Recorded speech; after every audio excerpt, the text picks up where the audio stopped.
Hi friends, அஸ்ஸலாமு அலைக்கும். Welcome to my channel.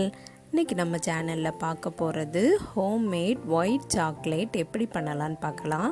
அதுக்கு முன்னாடி நம்ம சேனலை இது வரைக்கும் சப்ஸ்கிரைப் பண்ணாதவங்க சப்ஸ்கிரைப் பண்ணிடுங்க. பக்கத்தில் இருக்க பெல் ஐக்கானையும் கிளிக் பண்ணிருங்க.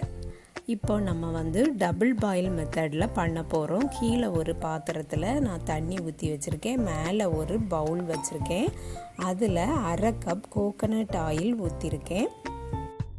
1 டீஸ்பூன் பட்டரும் ஆட் பண்ணியிருக்கேன். ரெண்டையும் நல்லா மிக்ஸ் பண்ணி விட்டுக்கலாம். பட்டர் இருந்தால் போட்டால் போதும், இல்லைன்னா வேண்டாம், ஸ்கிப் பண்ணிக்கலாம்.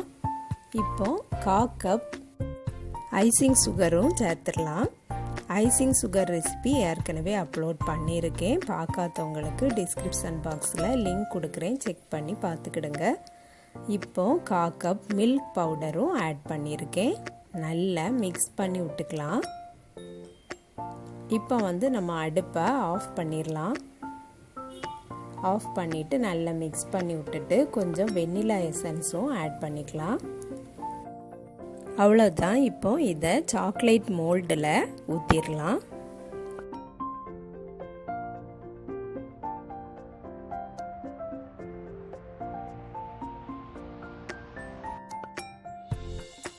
சாக்லேட்டை மேலும் டேஸ்ட் படுத்துறதுக்காக ஒவ்வொரு இதுலேயும் நட்ஸு, டேட்ஸு, கிஸ்மிஸ், சாக்கோ சிப்ஸ் இந்த மாதிரி ஐட்டம்லாம் போட்டுடலாம்.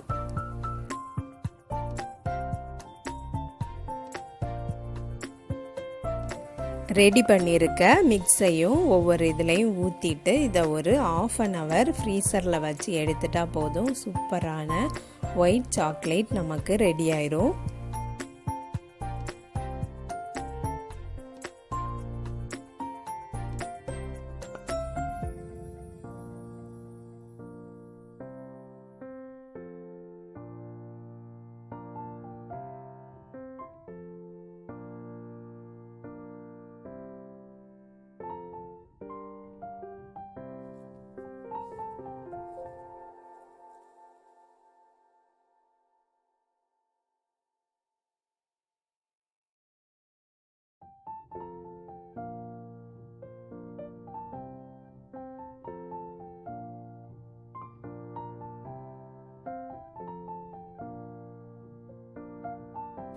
½ hour ஃப்ரீசரில் வச்சு எடுத்தாச்சு. சூப்பராக நமக்கு செட் ஆகிட்டு இனி அன்மோல்டு பண்ணிடலாம்.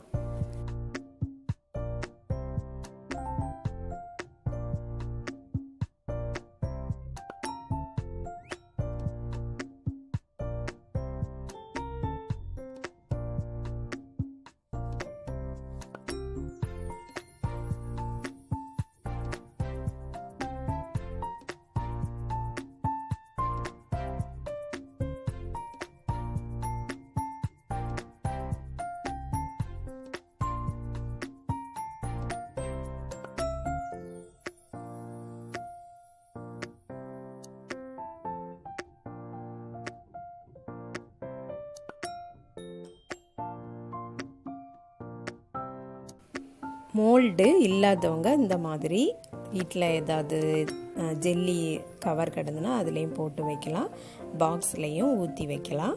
இதே போலே நீங்களும் ட்ரை பண்ணி பாருங்கள் ஃப்ரெண்ட்ஸ். இந்த வீடியோ பிடிச்சிருந்துன்னா லைக் பண்ணுங்கள், ஷேர் பண்ணுங்கள். நம்ம சேனலை இது வரைக்கும் சப்ஸ்கிரைப் பண்ணலைன்னா சப்ஸ்கிரைப் பண்ணிடுங்க. நெக்ஸ்ட் வீடியோவில் வேறு ஒரு ரெசிபியில் சந்திக்கிறேன். அஸ்ஸலாமு அலைக்கும்.